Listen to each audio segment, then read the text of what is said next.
قرآن پاک نے ہمارا نبی پاک علیہ السلام کے ساتھ جو رشتہ بیان کیا ہے وہ رشتہ بڑا خوب ہے.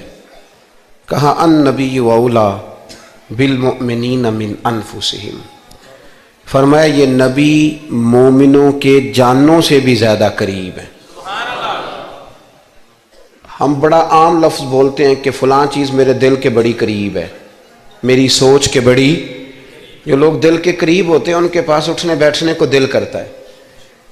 تو اللہ کریم نے قرآن پاک میں فرمایا کہ یہ پیغمبر صلی اللہ علیہ وسلم تمہاری جانوں سے بھی تمہارے قریب ہے.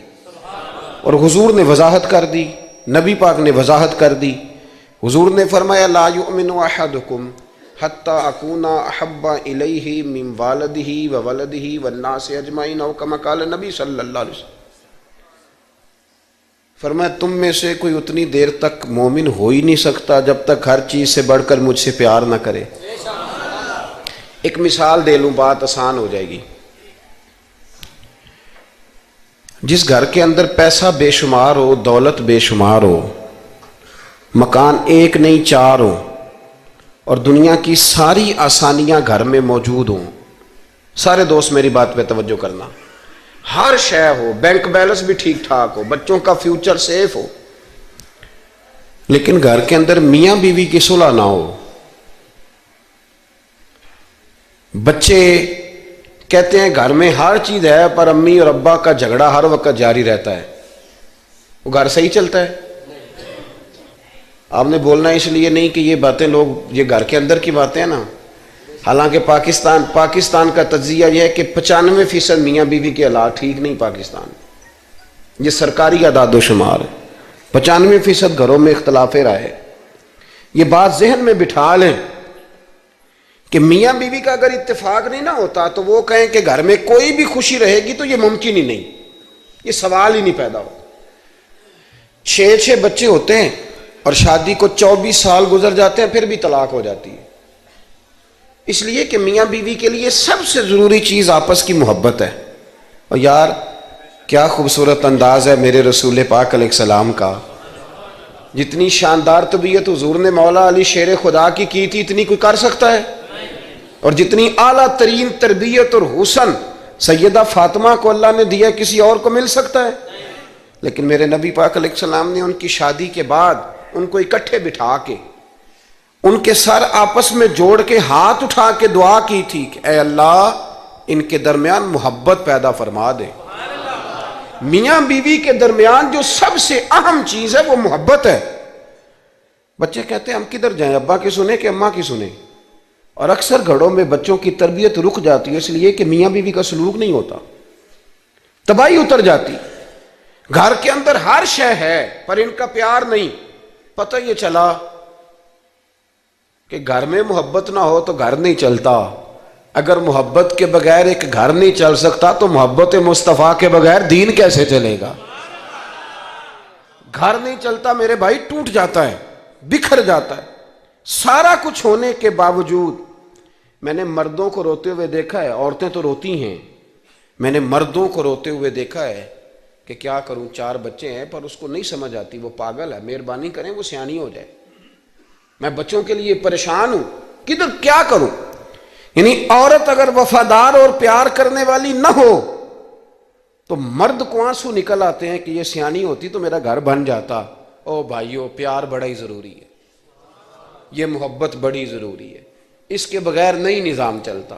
محبت ہو جاتی ہے نا. چلیں ایک واقعہ سناتا ہوں آپ کو، بات زیادہ مضبوط ہو جائے گی. داتا گنج بخش علی حجویری داتا صاحب نے لکھا ہے، یہ آج کل کا جو جدید نوجوان طبقہ ہے وہ ذرا بات جلدی سمجھ جائے گا. داتا صاحب رحمۃ اللہ لکھا ہے، حضرت عبداللہ بن مبارک رحمۃ اللہ علیہ سے کسی نے کہا کہ آپ بڑے زبردست محدث ہیں اور اتنی وارفتگی والے صوفی کم ملتے ہیں جتنے آپ ہیں، وجہ کیا ہے؟ تو حضرت عبداللہ بن مبارک فرمانے لگے مجھے نہ توبہ کرنے سے پہلے ایک عورت سے عشق ہو گیا تھا، عورت سے. بڑی توجہ سے بات سمجھنا. آپ فرماتے ہیں میرا گھرانہ نمازی تھا. یہ داتا صاحب نے لکھا ہے کشف الماجوب میں. حضرت عبداللہ بن مبارک فرماتے ہیں کہ جس عورت سے مجھے عشق ہو گیا نا اس کے محلے میں جا کے میں عشاء کی نماز پڑھتا تھا.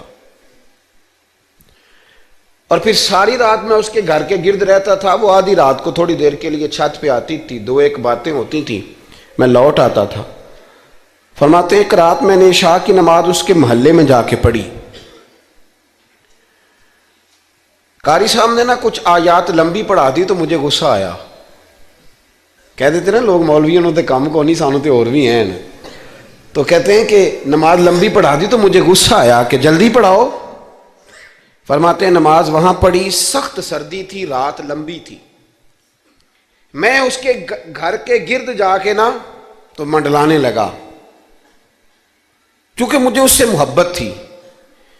فرماتے ہیں کہ 1 گھنٹہ 2 گھنٹے 4 گھنٹے 5 گھنٹے حتیٰ کہ سحری کا وقت ہو گیا, پاؤں پھوٹنے لگی.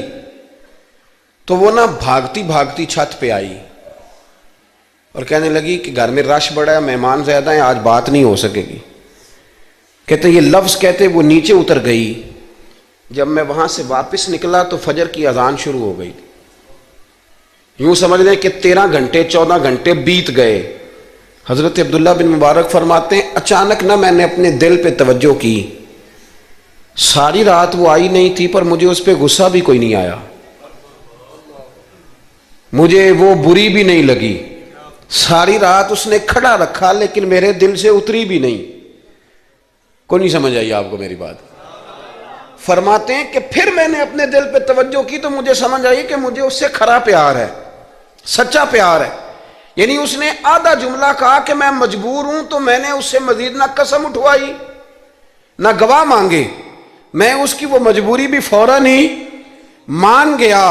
تو جناب عبداللہ بن مبارک فرماتے ہیں کہ جب میں نے وضو کر کے مسجد میں جا کے 2 سنتیں پڑھی نا تو میرے اندر سے آواز آئی, عبداللہ اگر ایک بی بی کے لیے تو ساری رات کھڑا رہ سکتا ہے اور اس کی سخت بات سخت انتظار بھی تجھے غصہ نہیں دلاتا, اگر عورت کے عشق میں سارا کچھ ہو سکتا ہے تو رب رسول کے عشق میں بھی ہو سکتا ہے. پھر ان کی بتائی ہوئی تراویحاں تجھے غصہ نہیں دلائیں گی, پھر ان کا کہا ہوا روزہ تجھے غصہ, پھر تو یہ نہیں کہے گا کہ بڑا مشکل کام ہے جی گرمیاں دے روزے نے. پھر تیری زبان سے کوئی لفظ, اس لیے کہ محبوب پر غصہ. وہ کسی اردو کے شاعر نے کہا تھا کہ اس نے کہا تھا عشق ایک ڈھونگ ہے, تو میں نے کہا تجھے عشق ہو خدا کرے, پھر کوئی تجھے اس سے جدا کرے, پھر تو اسے تسبیحوں پہ پڑھا کرے, پھر تو گلی گلی پھرا کرے, پھر تو اسی کا نام جپا کرے, پھر میں کہوں کہ عشق ایک ڈھونگ ہے اور تو نہیں کہا کرے. ایک صاحب نے مجھے ایک دفعہ فون کیا, ہمارے سنگی ہیں, وکیل ہیں, بیوی ان کی پروفیسر ہیں. کہنے لگے جی آپ کے ایک بزرگ نے کہا ہے کہ صحابہ نبی پاک صلی اللہ علیہ وسلم کا بول مبارک پیشاب مبارک پی جاتے تھے. لوگوں کو بڑی جلدی ٹینشن ہونے لگ جاتی ہے ان چیزوں کی, بڑی جلدی. اس رستے کے مسافر نہیں نہ ہوتے, اس رستے کے مسافر نہیں. انہوں نے کہا جی کہ صحابہ حضور کا لعاب دہن اپنے چہرے پہ مال لیتے تھے, ناک سے رینٹھ نکالتے تھے تو مال لیتے تھے. یہ کیسے ہو سکتا ہے؟ میں نے ان سے کہا کہ تمہاری عقل میں بات نہیں آئے گی, تمہارا شعبہ نہیں نا, تمہارا یہ شعبہ. کہنے لگے آپ سمجھا دیں. تو میں نے کہا بھائی سنو, آپ کی بیوی امیر خاندان سے ہے, ہماری بچیاں جو پڑھی لکھی ہوتی ہیں نا امیر خاندان سے ہوتی ہیں, یہ جب کسی کے گھر جاتی ہیں نا تو ان کا بچہ پیشاب کر دے تو انہیں بڑی بدبو آتی ہے, اور اگر وہ کہہ کر دے تو یہ بھی کہہ کرنے لگ جاتی ہیں. ہوتا ہے کہ نہیں ہوتا؟ اور گھر آ کے کہتی ہیں وہ بڑے جاہل ہیں, صفائی نہیں کرتے, بچے نے ادھر ہی پیشاب کیا ہوا تھا, میں تو جو کھا کے گئی تھی وہ بھی باہر آ گیا. کہنے لگے جی بالکل یہ بھی ایسے ہی کرتی تھی. تو میں نے کہا جب اس بچی کا جو بڑا ناک چڑھاتی ہے, جب اس کی اپنی شادی ہو جائے, اپنا بچہ ہو جائے اور بچہ بالوں میں پیشاب کرے, پھر بھی کیا آتی ہے؟ کیوں؟ اس لیے کہ اپنا بچہ ہے. اور میں نے کہا میاں فرق اتنا ہے کہ صحابہ کا اپنا نبی تھا. یہ جب محبت ہو جاتی ہے نا تو پھر گھن نہیں آتی پھر کوئی. اور پھر مصطفیٰ کریم کا بول مبارک تو اللہ نے ویسے ہی پاک فرمایا ہے. تو میں نے کہا یہ باتیں اتنی دیر ہوتی ہیں جتنی دیر تک بچہ غیر کا ہوتا ہے. جب بچہ اپنا ہوتا ہے تو پھر یہ گفتگو.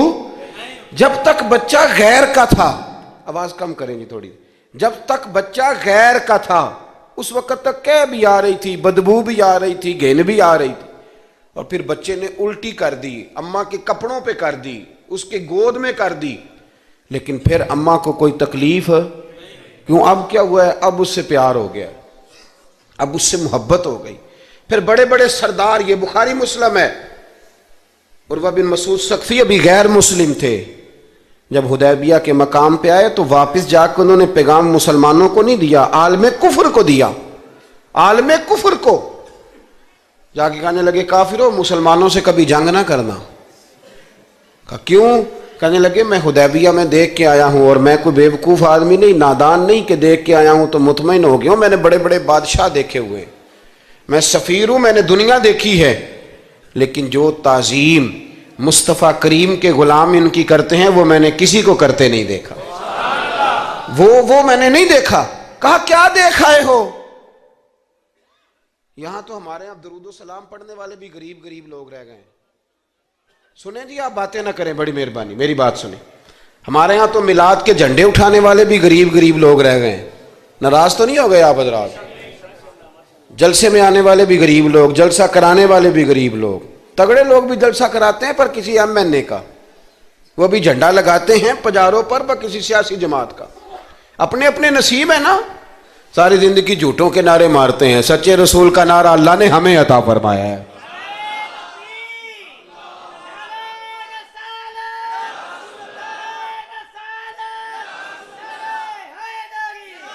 مقام توجہ، اللہ آپ کو سنیں۔ عروہ بن مسعود کہنے لگے کہ ان سے جنگ نہ کرنا۔ کہا کیوں؟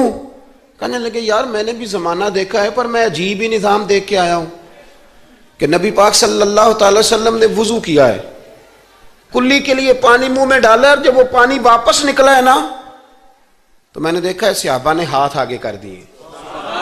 اور عروہ کہنے لگا یہ سارے غریب لوگ نہیں تھے، ان میں بلال حبشی جیسے غریب بھی تھے اور عبد الرحمن ابن عوف جیسے سیٹھ بھی تھے۔ اور میں نے دیکھا ہے کہ جب نبی پاک علیہ السلام نے رینٹ مبارک نکالی ہے تو میں نے ابو بکر صدیق جیسے دانشوروں کو لائن میں کھڑے دیکھا ہے، میں نے عمر فاروق رضی اللہ تعالیٰ عنہ جیسے مضبوط اعصاب کے لوگ، مضبوط قوت فیصلہ رکھنے والے، ان لوگوں کو میں نے لائنوں میں کھڑے دیکھا ہے، اور میں نے علی المرتضیٰ جیسے شیر کو لائن میں کھڑے دیکھا ہے۔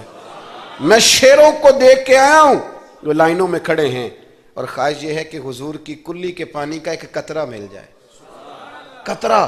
اور یار میں نے عجیب رنگ دیکھا ہے، عجیب۔ آج تو میری جماعت کا یہ حال ہوا ہے کہ جعلی پیروں پہ تنقید کرتے کرتے لوگوں نے اصلیوں کا ادب بھی چھوڑ دیا ہے۔ اب تو یہ حال ہوا ہے کہ یہاں درد والی سوز والی مجالس میں بھی یوں لگتا ہے محفل نہیں میلہ ہے۔ کہاں گئے آنسو، کہاں گیا درد، کہاں گیا ادب، کہاں گیا سوز، کہاں گئی وہ کیفیات؟ عروہ بن مسعود کہنے لگے خبردار ان سے جنگ نہ کرنا، اس لیے کہ جو اپنے مصطفیٰ سے اتنا پیار کرتے ہیں وہ دین کا جھنڈا کبھی زمین پہ نہیں گرنے دیں گے۔ آپ لوگ اپنی اپنی جگہ پہ بیٹھیں جی، اب پیسے لے کے نہ آئیے گا۔ اور ایک مسئلہ شرعی اور یاد رکھ لیں، بات سامنے آ گئی، کبھی کسی نعت خواں کو پیسے دینے ہوں تو نابالغ بچے کے ہاتھ کبھی نہ بھیجیں، یہ جائز ہی نہیں شرعن۔ پتہ ہے آپ کو مسئلے کا؟ نابالغ بچہ کوئی چیز کسی کو دے تو اس سے لینا جائز ہی نہیں، وہ خوشی سے بھی دے تب بھی لینا جائز نہیں، جب تک وہ بالغ نہیں تب تک وہ دے سکتا ہی نہیں۔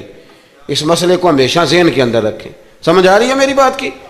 نہیں کوئی نہیں، آپ نے سمجھا نہیں بات کو، سمجھتے تو ہاں نہ کرتے۔ نابالغ بچے کو کبھی پیسے دے کے نہیں اٹھائیں، اس لیے کہ جائز نہیں اس کے ہاتھوں سے لینا، جائز نہیں۔ ورنہ مولانا دیدار علی شاہ صاحب رحمۃ اللہ علیہ اعلیٰ حضرت کے خلیفہ تھے، وہ کہتے مجھے کئی دفعہ میرے یاروں نے کہا تھا کہ اعلیٰ حضرت سے ملنے چلیں، تو میں کہتا تھا میں خود سید ہوں، خود عالم ہوں، میں کیوں جاؤں کسی کے پاس۔ کہتا جس دن پہلے دن گیا نا تو ایک چھوٹا طالب علم کنویں پہ پانی نکال کے وضو کر رہا تھا، میں نے کنویں سے پانی میں نے سمجھا کہ ڈیوٹی، آپ کو پتہ نا بڑی مصیبت ہوتی ہے طالب علموں کے حصے میں آئی ہوئی، سارے کام ان بیچاروں نہیں کرنے ہوتے ہیں، یعنی قدموں کے نیچے فرشتوں نے پارے بچھائے ہوتے ہیں اور کندھے کے اوپر کمیٹی والوں نے قربانی کی کھال رکھی ہوتی ہے، یہ طالب علموں کا عشر ہوتا ہے۔ تو وہ طالب علم بیچارہ پانی نکالا ہوا تھا، اس نے، سید صاحب کہتے ہیں میں وضو کرنے لگا نا تو طالب علم کہنے لگا بابا جی پوچھ تو لو، پانی تو میرا ہے۔ میں نے سمجھا کہ شاید خدمت پہ مامور ہے، نمازیوں کو وضو کر، اس نے کہا پانی تو میرا ہے۔ تو میں نے کہا چل بیٹے تو اجازت ہی دے دے میں وضو کر لوں۔ تو کہنے لگا آپ کو مسئلے کا پتہ ہونا چاہیے، میں نابالغ ہوں، اپنی مرضی سے بھی چیز کسی کو نہیں دے سکتا۔ سید صاحب کہتے ہیں میں نے اللہ اکبر کہا اور میں نے کہا دیدار علی شاہ تو بڑا عالم ہے، پر احمد رضا کے تو نابالغوں کا علم بھی تجھ سے زیادہ ہے۔ اس کرو مدح اہل دول رضا، اور پڑے اس بلا میں میری بلا، میں تو گدا ہوں اپنے کریم کا، میرا دین پارا ہے نانے۔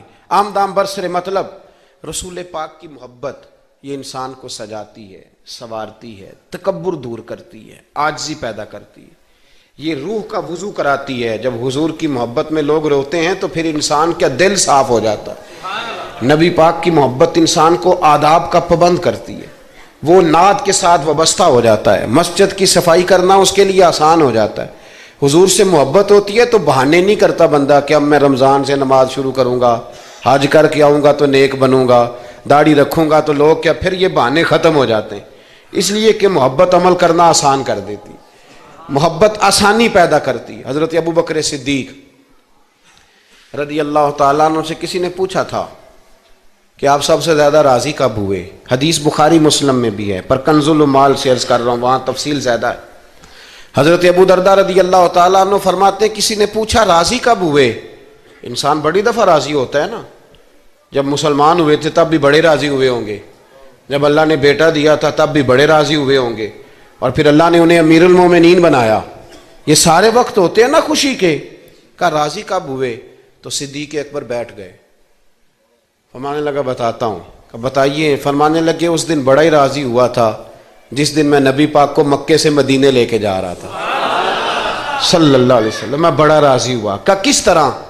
تو حضرت صدیق اکبر فرماتے ہیں جب ہم مکے سے مدینے جا رہے تھے تو گرمی زیادہ تھی، میں نے دیکھا کہ حضور کو پسینہ آ رہا ہے اور پسینے کے قطرے میں نے چہرے پر ٹپکتے دیکھے۔ فرماتے میں پریشان ہو گیا کہ کوئی ٹھنڈا سایہ ملے تو میں حضور کو تھوڑا آرام کراؤں۔ فرماتے ہیں دائیں بائیں دیکھا کوئی چیز نظر نہ آئی، ایک پہاڑ کی ڈھلان تھوڑی جھکی ہوئی تھی، میری نظر پڑی تو میں نے عرض کی یا رسول اللہ اگر اجازت دیں تو دیکھ آؤں؟ حضور نے فرمایا دیکھ لو۔ کہتے میں گیا اور اپنی پگڑی کھول کے میں نے اس جگہ کو صاف کیا، پھر میں نے وہاں اپنی چادر بچھائی، عرض کی حضور تھوڑی دیر آرام کر لیں۔ وہ بھائی یہاں لوگ کہتے ہیں تعلیمات کی بات کرو، نماز روزہ حج زکوٰۃ کی بات کرو، اور جب تک ذات سے پیار نہیں نہ ہوتا بندہ بات بھی نہیں مانتا۔ یہ محبت مصطفیٰ ہوگی تو سارے کام آسان ہو جائیں گے۔ عشق رسول صلی اللہ تعالی علیہ وسلم آسان کر دے گا جینا۔ اعلیٰ حضرت فرماتے ہیں عشق تیرے صدقے جلنے سے چھٹے سستے، جو آگ بجھا دے گی وہ آگ لگائی ہے۔ حضور صلی اللہ علیہ وسلم کے لیے میں دیکھ کے آیا سایہ، آپ فرماتے ہیں پھر میں نے عرض کی یا رسول اللہ صلی اللہ علیہ وسلم تھوڑی دیر آرام کریں۔ کہتے ہیں حضور لیٹ گئے تو میرے دل میں خیال آیا کہ کوئی ٹھنڈی چیز ملے نا تو مصطفیٰ کریم کو پیش کروں۔ کہتے ہیں دائیں بائیں دیکھا تو ایک چرواہا بکریاں چرا رہا تھا، اس سے میں نے کہا کہ دودھ دے دو گے تھوڑا سا؟ وہ کہنے لگا کہ اگر آپ ڈیرے پہ مانگتے تو 3 دینار، یہاں 4 دینار کا۔ آپ فرمانے لگے میں نے تو سوچا تھا تو بہت بڑی قیمت مانگے گا، صرف 4 دینار۔ کہتے ہیں اسی وقت دیا۔ میں نے اسے کہا کہ پانی کہاں ملے گا؟ ذرا دیکھنا، یہ صحابہ روایت کر رہے ہیں، محدثین قبول کر رہے ہیں، جرح و تعدیل کے بعد اپنی کتب میں لا رہے ہیں، اس کا مطلب ہے یہ بھی دین کی اصل ہے، اس کا مطلب ہے یہی بنیادی دین ہے جو ہمارے محدثین نے ہم تک پہنچایا۔ میرے رسول کریم علیہ السلام کے غلاموں، حضرت ابو بکر صدیق رضی اللہ تعالیٰ عنہ کہتے ہیں میں نے کہا کہ پانی کہاں ملے گا؟ وہ کہنے لگا پانی بڑی دور ہے۔ میں نے کہا کتنی دور ہے؟ کہنے لگے وہ پہاڑ کے پیچھے۔ میں نے کہا سفر نہ بتا، بس تو رستہ بتا۔ اس لیے کہ جب عشق سکھاتا ہے آداب خود آگاہی، پھر کھلتے ہیں غلاموں پہ اسرار شہنشاہی۔ بتا جانا کہاں ہے؟ حضرت ابو بکر صدیق رضی اللہ تعالیٰ عنہ کہتے ہیں اس نے کہا پہاڑی کے پیچھے کنواں ہے۔ آپ فرماتے میں دوڑا گیا، لکڑی کے پیالے میں وہاں سے پہلے میں نے ہاتھ دھوئے، پھر میں نے پیالہ دھویا، پھر پانی بھرا، پھر میں تیزی سے واپس آیا۔ آ کر کے میں نے اس چرواہے سے کہا یار اس طرح کرو، پہلے اپنے ہاتھ دھو لو، پھر بکری کے تھن دھو لو، پھر مجھے دودھ دھو دو۔ کہتے مجھے کہنے لگا بڑے صاف ستھرے لگتے ہو، بڑے نفیس ہو۔ اور میں نے کہا یار میری بات نہیں، جن کے لیے لے کے جانے انہیں اللہ نے بڑا پاک صاف پیدا فرمایا، جن کے لیے لے کے جانے ان کی بڑی شان ہے۔ جناب ابو بکر صدیق فرماتے ہیں اس نے مجھے کہا تو خود ہی دھو لے۔ فرماتے ہیں میں نے پہلے بکری کے تھن دھوئے، پھر دودھ دھویا، شدید گرمی، پھر وہ پیالہ لے کے میں کنویں پہ گیا، پھر وہاں سے پانی نکالا، پھر میں نے اس کو رکھ کے پیالے کو اس پانی میں ٹھنڈا کیا، جب دودھ ٹھنڈا ہو گیا تو میں اب آ رہا ہوں، آہستہ آہستہ اس لیے چل رہا ہوں کہ دودھ گر نہ جائے، اور پریشان اس بات میں ہوں کہ دیر ہو گئی تو دوبارہ گرم نہ ہو جائے۔ آپ فرماتے ہیں لا کہ میں محبوب کی بارگاہ میں حاضر ہوا تو حضور کی آنکھ مبارک لگی ہوئی تھی، اب دل میں خیال آیا جگا میں سکتا نہیں، اور اگر حضور دیر سے اٹھے تو پھر گرم ہو جائے گا، کہتے ابھی میں کھڑا ہوا ہی تھا کہ میرے مصطفیٰ نے آنکھیں کھول دی، رسول کریم علیہ السلام نے آنکھیں کھولی۔ حضرت ابوبکر صدیق فرماتے ہیں گھٹنوں کے بل بیٹھ کر جب میں نے وہ دودھ کا پیالہ مصطفیٰ کو پیش کیا، اس پردیس میں، اس سفر میں، جب دائیں بائیں کوئی اور نہیں تھا، جب وہ میں نے پیش کیا نا، حضور نے پہلے 3 گھونٹ پیے، فرمانے لگے ابو درداء جب وہ 3 گھونٹ پی کے میری طرف دیکھ کے حضور مسکرائے نا تو میں کھل کے رویا، میں کھل کے رویا۔ اور فرماتے ہیں جب نبی پاک نے وہ سارا دودھ پی لیا اور حضور نے فرمایا نا مجھے بڑا اچھا لگا ہے، تو فرماتے ہیں ابو درداء میں اس دن اتنا راضی ہوا کہ نہ اس سے پہلے کبھی ہوا تھا نہ اس کے بعد کبھی ہوا۔ ذات رسالت کے ساتھ صحابہ کا جو تعلق ہے نبی پاک کی ذات کے ساتھ،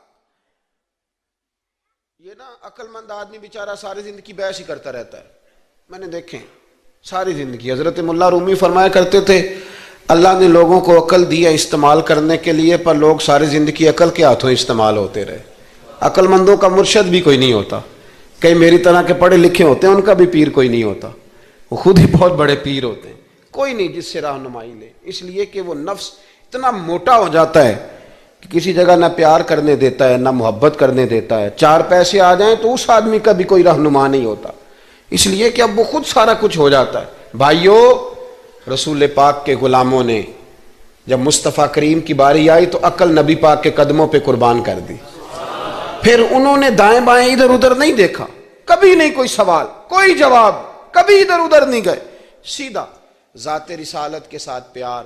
پڑھیے یہ روایت تو مشکات میں بھی ہے، طبرانی میں بھی ہے، صلح حدیبیہ کا معاہدہ لکھا جا رہا تھا، توجہ ہے میرے دوستوں، ہم ویسے ساری زندگی یہی سنتے رہے ہیں کہ الامر فوق الادب، حکم ادب پہ فوقیت رکھتا ہے، سنا یہی ہے، لیکن صلح حدیبیہ کا معاہدہ لکھا جا رہا تھا، لکھنے والے تھے مولا علی شیر خدا رضی اللہ تعالی عنہ، حضرت علی لکھ رہے تھے، حضور نے فرمایا لکھو، لکھا، حضرت علی نے پہلی عبارت لکھی تو لکھا محمد الرسول اللہ صلی اللہ علیہ وسلم، اور قریش مکہ کے درمیان معاہدہ، جب لکھا نا محمد الرسول اللہ صلی اللہ علیہ، تو ابو سفیان بول پڑے، کہنے لگے جی آپ محمد ابن عبداللہ لکھیں،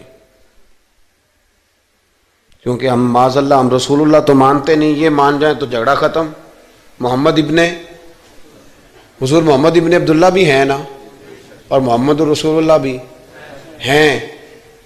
امام زرقانی کہتے ہیں نبی کریم علیہ السلام نے فوراً کہا حضرت علی سے، علی اس طرح کرو رسول اللہ کاٹ کے نہ تو ابن عبداللہ لکھ دو۔ حضرت مولا علی شیر خدا خاموش ہو گئے، سنا ہم نے یہی ہے ساری زندگی کہ حکم فوقیت رکھتا ہے، لیکن حضرت علی خاموش ہو گئے۔ حضور نے دوسری دفعہ کہا علی رسول اللہ کاٹ کے نہ تو محمد ابن عبداللہ لکھ دو، حضرت مولا علی شیر خدا خاموش ہیں۔ تیسری دفعہ جب حضور نے کہا تو امام زرقانی کہتے قلم نیچے رکھا حضرت علی نے، ہاتھ باندھے اور آنکھوں میں آنسو آ گئے، کہا یا رسول اللہ میں مجبور ہوں، مجھے رسول اللہ لکھنا تو آتا ہے پر کاٹنا نہیں آتا، حضور میں نا یہاں مجبور ہوں، حضور میں مجبور ہوں، لکھنا آتا ہے پر کاٹنا۔ بھئی سوال اٹھتا ہے نا کہ لکھنا آتا ہے تو کاٹنا کیوں نہیں آتا؟ لیکن 1500 صحابہ موجود تھے، کسی نے اعتراض نہیں کیا کہ علی حضور حکم دے رہے ہیں لکھو، کیوں نہیں لکھ رہے؟ جہاں وہ مفتی ہوتا نا، وہ B com M com M S C تو فٹافٹ درس دیتا، مولانا آپ یہ کیا کہہ رہے ہیں، حضور نے کہا تو ویسے کریں۔ اور میرے بھائی جب محبت ہوتی ہے نا، ایک شعر ہے خواجہ غلام فرید صاحب کا، اگر آپ کی سمجھ میں آئے تو بڑی اچھی بات ہے، نہ آئے تو پھر بھی بڑی اچھی بات ہے، اگر سمجھ میں آئے تو کیا بات۔ خواجہ غلام فرید صاحب کہا کرتے تھے تن تندور ہڈاں دا بالن، ਤੇ ਅਸੀਂ ਹਾਂਵਾਂ ਨਾਲ ਤਪਾਇਆ, ਕੱਪ ਕੱਪ ਮੁਕੀਆਂ ਪੇੜੇ ਕੀਤੇ, ਉਤੋਂ ਇਸ਼ਕ ਪਲੇਥਨ ਲਾਇਆ, ਤਨ ਦਾ ਸਾਲਨ ਮਨ ਦੀ ਹਾਂਡੀ ਤੇ ਲੂਣ ਸਬਰ ਦਾ ਪਾਇਆ। ਗੁਲਾਮ ਫਰੀਦਾ ਵੇ ਮੈਂ ਸਾਰੀ ਤੇਰੀ, ਤੈਨੂੰ ਅਜੇ ਯਕੀਨ ਨਹੀਂ ਆਇਆ। ਗੁਲਾਮ ਫਰੀਦਾ ਵੇ ਮੈਂ ਸਾਰੀ ਤੇਰੀ,